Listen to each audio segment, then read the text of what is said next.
He called her a gold digger and refused to marry her unless she signed a prenup. She signed without arguing because she knew a secret that would change his life forever. Before we continue, here's a small request. If you're enjoying this story, please like, follow, and subscribe to stay connected and never miss a new story. The prenup that protected the wrong fortune.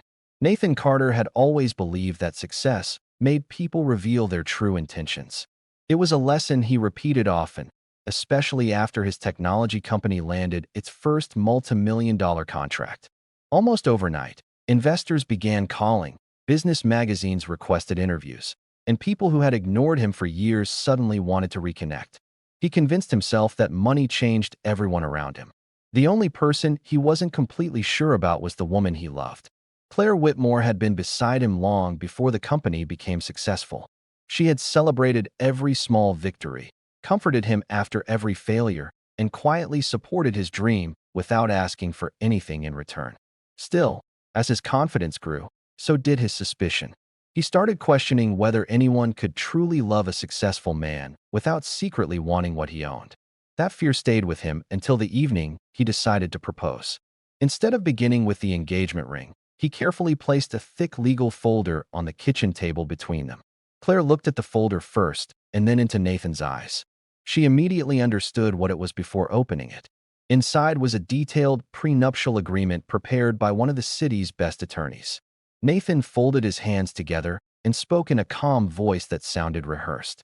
He explained that protecting his business was simply the responsible thing to do. He reminded her how hard he had worked, how many nights he had slept in the office, and how much he had sacrificed to build his company. Then, without realizing how deeply his words could wound, he mentioned her childhood. He reminded her that she had grown up in a modest apartment with a single mother who struggled to pay bills. He said financial differences created unnecessary risks in marriage and that he couldn't afford to lose everything if life ever took an unexpected turn. He never actually called Claire a gold digger, but every sentence suggested that he believed she could become one someday. Claire quietly opened the agreement and began reading every page. The kitchen remained silent except for the sound of paper turning. Nathan watched her carefully, expecting questions, arguments, or even tears. Instead, she remained calm. Every clause was designed to protect him.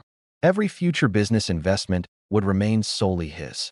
Every asset he owned before or after marriage would stay separate. Claire noticed each detail but showed no emotion. After several long minutes, she looked up and asked only one question. "If I refuse to sign this, will you still marry me?" Nathan didn't answer immediately. He simply leaned back in his chair and crossed his arms. The silence gave her all the answer she needed. Without another word, Claire reached for the pen and signed every page. She slid the folder back across the table with steady hands. Nathan smiled with visible relief. He believed he had made the smartest decision of his life. He slipped the engagement ring onto her finger and kissed her forehead, convinced they had just secured a safe future together. That night, after Nathan had fallen asleep, Claire quietly sat on the edge of their bed. The room was dark except for the soft glow of her phone screen. A message waited from an attorney named Benjamin Hayes, a man who had represented her family for decades. "The final hearing has been scheduled. Everything is proceeding exactly as expected. We should have confirmation soon." Claire stared at the message for several seconds before locking her phone without replying. She wasn't surprised. She had spent years waiting for the complicated legal process surrounding her family's inheritance to reach its conclusion. She simply lay back beside Nathan and closed her eyes, saying nothing. Nathan believed the prenup had ended an important conversation. Claire knew it had only revealed one. The weeks leading up to the wedding passed quickly. Nathan became increasingly busy as his company expanded. Every new contract strengthened his belief that caution was the reason for his success. Whenever friends congratulated him on the engagement, he proudly mentioned that they had signed a prenup because smart people planned for every possibility. Most of his friends agreed without questioning his reasoning. Claire simply smiled politely whenever the subject came up. She never defended herself because she understood something Nathan did not. People often exposed their true character when they believed they held all the power. During wedding preparations, Claire received regular phone calls that she always answered privately. Nathan assumed they were conversations with event planners or distant relatives. In reality, she was speaking with attorneys, accountants, and trustees handling one of the largest private family estates in the country. For generations, her family had quietly owned valuable gold mining operations through private holding companies that rarely appeared in public records. Her grandfather had deliberately kept the family's wealth out of the spotlight, believing that privacy protected happiness better than publicity ever could. When he passed away several years earlier, a complicated legal dispute delayed the transfer of ownership to the next generation. Claire had never mentioned any of this to Nathan because the inheritance wasn't officially hers yet. She also wanted to know whether the man she loved valued her for who she was rather than what she might eventually own. Nathan unknowingly answered that question the moment he placed the prenup in front of her. Their wedding was beautiful but simple. Family members smiled, friends celebrated, and Nathan proudly introduced Claire as his wife. During the reception, guests congratulated him on building such a successful company at a young age. He accepted every compliment confidently, rarely mentioning that Claire had quietly supported him through years of uncertainty before success finally arrived. Claire never corrected him. She didn't need recognition. She believed actions always spoke louder than applause. Married life settled into a comfortable rhythm. Every morning Nathan left early for work, convinced that greater success waited just beyond the next opportunity. Claire maintained her own professional responsibilities while continuing to receive occasional confidential phone calls from Benjamin Hayes. Each conversation brought another update. Court hearings had concluded. Ownership documents were being finalized. Government approvals were progressing. Every step moved her closer to becoming the legal owner of an inheritance beyond anything Nathan could imagine. Yet nothing about her lifestyle changed. She still prepared breakfast, still enjoyed quiet evenings, and still lived as modestly as she always had.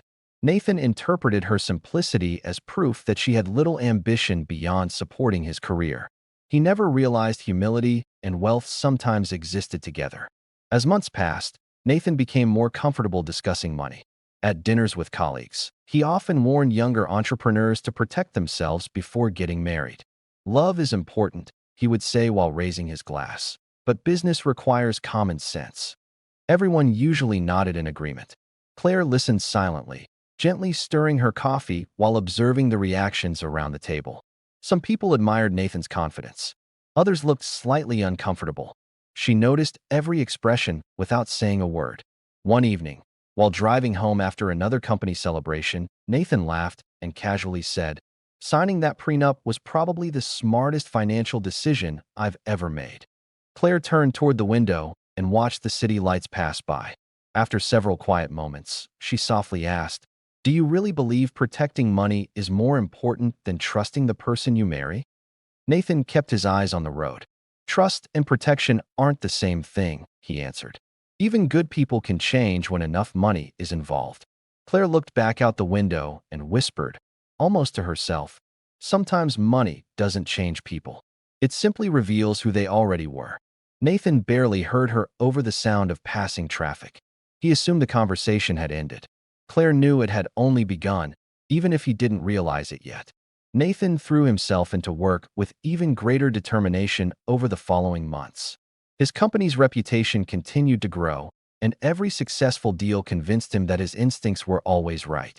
He attended networking events, gave interviews, and proudly spoke about discipline, strategy, and protecting what he had built. Whenever conversations turned to marriage, he often joked that a prenuptial agreement was the best investment he had ever made. The people around him laughed politely, but Claire never did. She simply smiled faintly and remained silent. She had learned that some lessons could never be taught through arguments. They had to be experienced. While Nathan focused on expanding his business, Claire continued attending quiet meetings in law offices and private conference rooms. Benjamin Hayes carefully walked her through stacks of legal documents, trust agreements, ownership certificates, and financial statements. Every signature represented another piece of her family's legacy officially returning to her. For more than 70 years, the Whitmore family had quietly owned one of the largest privately held gold mining operations in North America. The business had never attracted public attention because every asset had been managed through private corporations and family trusts. Her grandfather believed true wealth should create opportunities, not headlines. Before his passing, he had often told Claire, The richest people in the room rarely feel the need to prove it. Those words stayed with her every day. Nathan never questioned why Claire remained so calm whenever he talked about money. In his mind, people without wealth naturally admired those who had it. He never imagined that the woman sitting across from him each evening possessed a perspective on money far different from his own. One afternoon, Nathan excitedly announced that his company had secured another major contract. He opened an expensive bottle of wine and celebrated as though nothing could possibly go wrong. During dinner, he proudly declared, "Everything I have today exists because I refused to trust luck. I trusted preparation instead." Claire looked at him gently before asking, "Do you believe every success comes only from your own effort?" Nathan answered without hesitation, "Absolutely. Nobody handed me anything." Claire lowered her eyes toward her plate and quietly nodded. She knew better. Years earlier, before Nathan's company became successful, her grandfather had quietly asked trusted business associates to watch over promising young entrepreneurs with strong character. After his passing, Benjamin Hayes honored that request. When Nathan desperately needed a chance to prove himself, one confidential introduction had placed him in front of the executive who eventually awarded his company its life-changing contract. Nathan never discovered how that opportunity appeared because everyone involved had agreed never to mention Claire's family. She had wanted him to believe he earned every opportunity through his own ability. She never regretted helping him. She only regretted what success had slowly turned him into. Weeks later, an ordinary Tuesday afternoon arrived. Claire was preparing lunch when her phone vibrated. She glanced at the screen and saw Benjamin's name. She answered quietly. "Congratulations," he said warmly. "Everything is complete. The court approved the final transfer this morning. Every trust, every holding company, every ownership certificate now belongs entirely to you. The total valuation stands just over $500 million, and it will continue growing." Claire closed her eyes for a moment. She didn't celebrate. She simply thanked him and ended the call. Outside the kitchen window, children played in a nearby park while neighbors walked their dogs. The world looked exactly the same as it had an hour earlier. Claire smiled softly because true wealth had never changed the way she saw life. That evening, Nathan arrived home overflowing with excitement after another successful meeting. He spent nearly an hour talking about future expansion plans, overseas investments, and new partnerships. Claire patiently listened until he finally paused. Then she quietly said, "There's something important I need to tell you." Nathan glanced at his watch. "Can it wait until tomorrow?" Claire shook her head. "No, it can't." They walked into the kitchen and sat at the same table where the prenup had first been placed months before. For several seconds, neither of them spoke.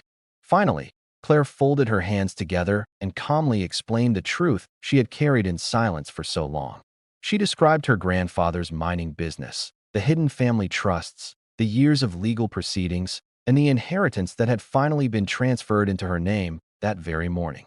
Nathan listened with a confused expression that slowly turned into disbelief. Then Claire quietly stated the current value of the estate. Approximately $500 million. Nathan laughed. "You're serious?" Claire nodded once. His smile disappeared instantly. He stared at her face, searching for some sign that she was joking, but found none. He stood from his chair and began pacing around the kitchen. Questions poured out one after another. "Why didn't you tell me? How long have you known? Is this some kind of test?" Claire answered each question calmly. "I didn't hide anything from you. The inheritance wasn't legally mine until today. And after you asked me to sign the prenup, I wanted to see whether trust would ever matter more to you than fear." Nathan stopped walking. Another thought suddenly struck him. "Wait, the contract that saved my company years ago. How did that happen?" Claire looked at him with quiet honesty. "Benjamin introduced someone from my family's business network to one of your future clients.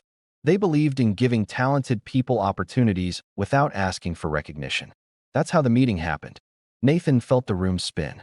The deal he had proudly described as entirely self-made had only existed because someone connected to Claire quietly opened the first door. She had never taken credit.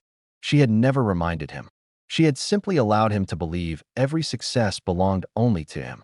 Nathan slowly opened the kitchen drawer and removed the prenuptial agreement. His hands trembled as he flipped through every page. Every clause was exactly as he remembered. His company belonged only to him. His savings belonged only to him. His investments belonged only to him. Claire's inheritance, however, remained completely separate and entirely protected. The agreement had accomplished exactly what Nathan demanded. It had simply protected the wrong fortune. He looked up at Claire with eyes filled not with anger, but with shame. She quietly said, "You thought I wanted what belonged to you. You never stopped to ask what already belonged to me." Silence filled the room. Outside, a car drove past with music playing loudly while neighbors laughed somewhere down the street. Inside the house, neither of them moved. Nathan finally whispered, "I'm sorry." Claire nodded gently. "I know you are." He lowered his head into his hands. "Can you forgive me?" Claire looked at the document resting on the table. "Forgiveness is possible," she answered softly. "But trust isn't rebuilt because someone apologizes after discovering they judged the wrong person. Trust is built before fear takes over." Nathan understood exactly what she meant. The weeks that followed felt different. Nathan stopped bragging about money. He stopped mentioning the prenup during conversations with friends. His confidence became quieter, replaced by reflection instead of pride. Claire never used her fortune to embarrass him. She never reminded him how much richer she was. She continued living the same modest life she had always chosen because her character had never depended on the size of her bank account. One evening, Nathan finally admitted, "The greatest mistake I ever made wasn't asking for a prenup. It was believing your past determined your value." Claire smiled sadly before replying, "People who truly know their own worth never need someone else's money." Nathan looked around their home and realized the biggest loss had never been financial. He had damaged the trust of the one person who had quietly believed in him before anyone else did. The prenup remained legally unchanged for the rest of their marriage. His assets stayed his. Claire's inheritance stayed hers. But every time Nathan thought about that document, he no longer saw protection. He saw the moment fear had spoken louder than love. He had spent months guarding his wealth from the woman who had never wanted it, while completely overlooking the priceless gift she had offered from the beginning, her trust. By the time he finally understood its value, he knew trust was the only fortune that could never be replaced once it was broken. Real wealth is not measured by money, but by the ability to trust, respect, and value the people who stand beside you before success arrives. Nathan believed he had protected everything that mattered by asking Claire to sign a prenuptial agreement. In reality, the document exposed the one thing he had failed to protect, his relationship. Claire never needed to prove her worth because genuine character shines quietly without seeking attention. While Nathan spent his energy guarding his fortune, Claire protected something far more valuable, her dignity. Money can build businesses, buy houses, and create comfort, but it can never purchase respect once it has been lost. The greatest fortune any person can possess is the trust of someone who loves them unconditionally, and once that trust is broken, no amount of wealth can truly replace it. This is the end of the story.